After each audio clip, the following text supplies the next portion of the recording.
Did your 2020 turn out exactly the way that you thought it would back in January when you were setting your big goals and resolutions? Chances are probably not, but that's okay. Today, I'm going to be talking to you about how you can use these last few months in 2020 to really focus on resetting, setting new habits that give you space and energy so that when 2021 comes around, you're ready. Hi, I'm Tasha with One Big Happy Life, where we help you find balance, build wealth, and live happy. Everything that you need to create the life that you want. Now, 2020 has been a challenging year for many people, for most of us. And so there may be this tendency to want to just dismiss 2020, just like burn it down, walk away, and just focus on 2021. And I understand that right now, many of us may not be in the mental space or have the energy to set big, audacious goals and go like gung ho at those goals right now. But it's also important to remember that we only get one life. And we only have so much time to make progress on the things that matter to us. So today, I really want to talk to you about how you can set 90-day goals specifically with ease, right? In a way that doesn't feel hard, but actually feels like self-care. And so to start off, I want to talk to you about why even bother to set goals, because some people will say that, well, you don't need goals. You can just focus on habits and routines. But the thing is that your goals are what informs those habits and routines. Like, how do you know that you're setting the right habits? How do you know that you're creating routines that actually work if you don't create some sort of goal post to measure them against? So are these habits, are these routines getting you closer to your goals, meaning the life that you want to live, or are they putting you further away from those goals? Now, to give an example of that, so over the past few months, all of our routines have shifted here in the One Big Happy Life house, and we haven't really pushed to establish rigid, regimented routines, right? We wanted to give ourselves space in light of everything that was going on in the world, all of the racial justice issues that have really come to light. We were feeling a lot of that emotionally heavy stuff too.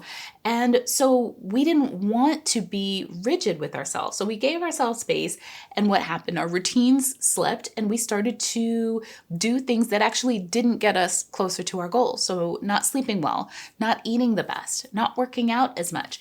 And so we don't like the end result of that. It's like, yes, we had mental peace, this idea of not having to stick to routines, but then the ultimate results, weight gain, maybe back pain. Oh my goodness, Joseph spent probably a week in bed because his back was hurting him. And so that's why it's so important that we strike that balance between making sure that we're setting goals and we're keeping our goals top of mind, so that even if we need to shift our routines, we make sure to shift our routines in a way that still at least keeps us somewhat on track with our goals versus actually getting farther away from our goals. So yes, you need both goals and the routines and habits that make that goal a reality, because goals don't just happen overnight. They take time. People often see the end result of months or years or decades worth of work, and they see it as something that must have just happened overnight, as something that was easy, when in reality, a goal can take a long time to hit, a long time and months and days and weeks of conscious effort towards achieving that goal. So, for example, it took me 13 years to go from being a single teen mom living under the poverty line to being a Yale law educated attorney making a six-figure salary. It took me 3 years to build a multiple six-figure business. And again, that was after I was already a successful attorney, right? So, and I believe that all of the years from being a single teen mom all the way to becoming an attorney gave me skills that helped me build a successful business fairly quickly, right? So my point is that goals are the key to changing our lives, whether those changes are big, like changing our whole career, starting a business, having kids, or small, like getting 8 hours of sleep a night so that we can wake up refreshed every single morning. So as we're looking at setting goals to set ourselves up for our best 2021, we're looking at setting 90-day goals.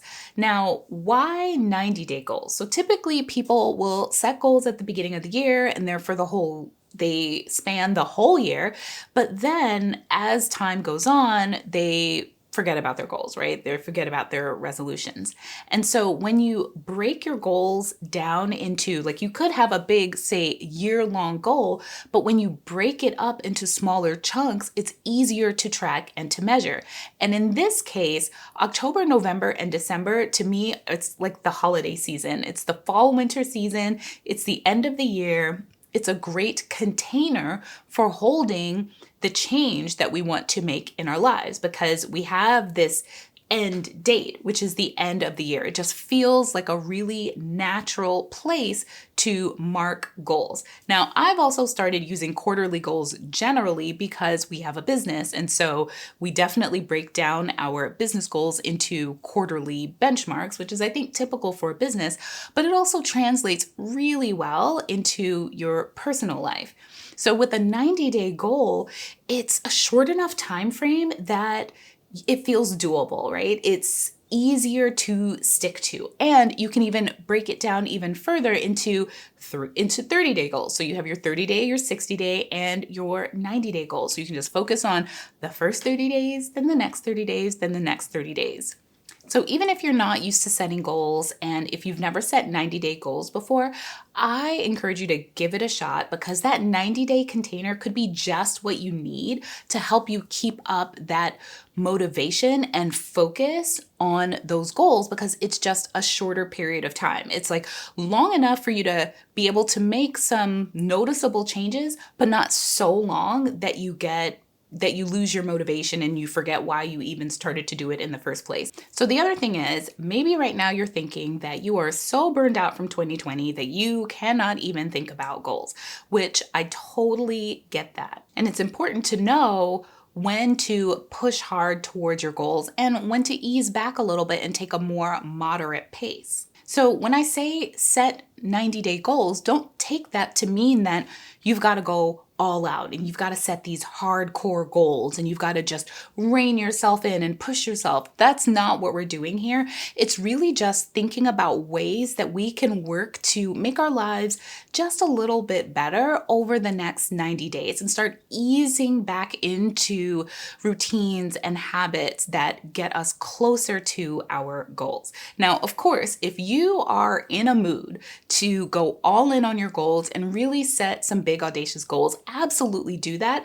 But it's not all or nothing, right? It's not that you have to go as hard as possible or do nothing at all. So just think of this as an opportunity to reset, re-energize, and make more space for what matters so that you're ready in 2021 to tackle maybe some slightly bigger goals.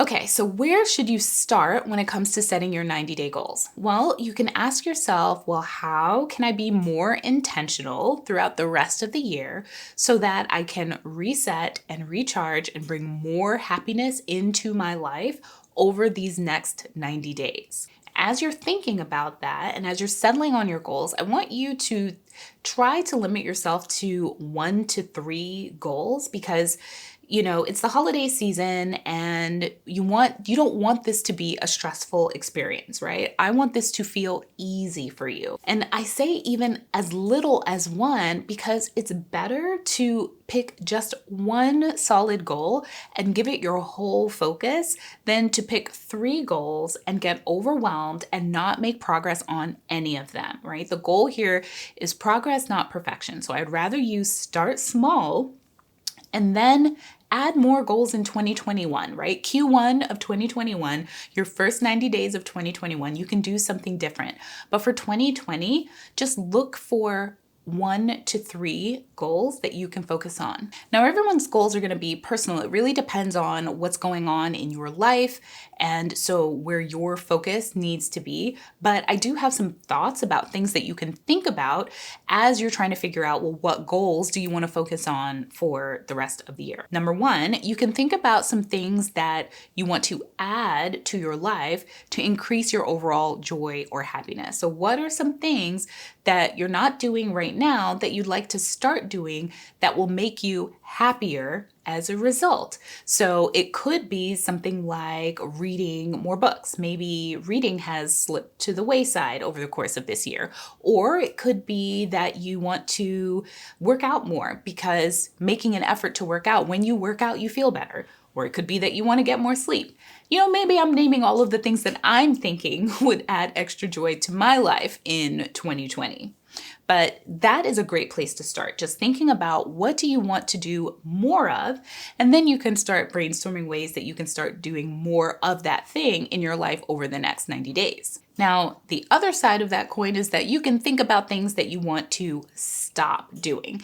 And I really encourage you to look for ways to make more space in your schedule and do less. In fact, I'm going to do a whole video about how you should work to do less in your life and in your business, because I do feel like that leads to better productivity when you aren't trying to jam pack your schedule with stuff. So think about the things that you want to do less of in your life, and then start thinking of some ways that you can actually make that happen. Because chances are you can't just completely cut out something that you're doing right now and just completely go cold turkey and say, okay, I'm not going to do that anymore. Chances are you have to have some sort of weaning off period where you do a little bit less, and you make that shift over time. So you can set goals for yourself, 30, 60, and 90, so that by the time you get to that 90-day mark, you've fully gotten rid of that thing that you want to do less of in your life, or dramatically reduced it at the very least. As you're settling on your goals, make sure that you get really specific about your goals. Like, don't just let it be general. Don't say something like, I want to get more sleep. Get really specific with it. Say, I want to get 8 hours of sleep, right? That is the what. You've measured it. But also think about, how are you going to make that happen? So how do you get 8 hours of sleep? So you might say, well, I know I need to wake up by this time, which means I need to go to bed at this time. And then you can start thinking about obstacles that will stop you from accomplishing the goal. So what is stopping you from getting to bed on time? And it could be, well, I stay up watching television, or I don't get the kids to bed on time. And so then you'll have to start brainstorming solutions for that. Well, how can I get the kids to bed earlier? Or how can I make sure that I'm not binge watching 2 or 3 episodes of Lovecraft Country? Just me? Okay. And so those are the questions that you ask yourself. And that's how you can actually make sure that you're taking actions to get rid of the obstacles so that it is easier for you to accomplish those things. And so that's all the more reason to not pick too many goals, because sometimes you may set this one goal, but then it sets off this sort of chain reaction of things that will need your focus in order so that they won't be obstacles so that you can accomplish your goal. All right, so that is how you set your 90-day goals. I'd love to hear some things that you're thinking of working on throughout the rest of this year. And before I leave, let me share a couple of mine. So I do want to work on getting to bed on time. That is something that we have not been doing, which is so strange because we have been a family of early risers for 8 years now. So it's strange to be waking up more at like 7 o'clock versus 5 o'clock. So I do want to push towards waking up at 5 o'clock again, especially because Reeves is fully homeschooled now. And then the other thing that I want to work on is actually getting downstairs to work out. We now basically have a fully equipped gym down in our basement. So I have no excuses except that I'm waking up late. And so by the time I wake up late, Reeves is already up. And so then it's harder for me to get those workouts in. So 2 birds, 1 stone. So waking up early and working out are the 2 things that I'm going to be working on for the rest of this year. Now, I know that you're here because you want to live your financial dream life. And one of the best places to start is with a 1-year spending plan. So head on over to onebighappylife.com/spending plan to download our free spending plan template and start taking control of your money. And I'd love to know what you're working on down in the comments below. All right, I'll see you in the next video. Bye.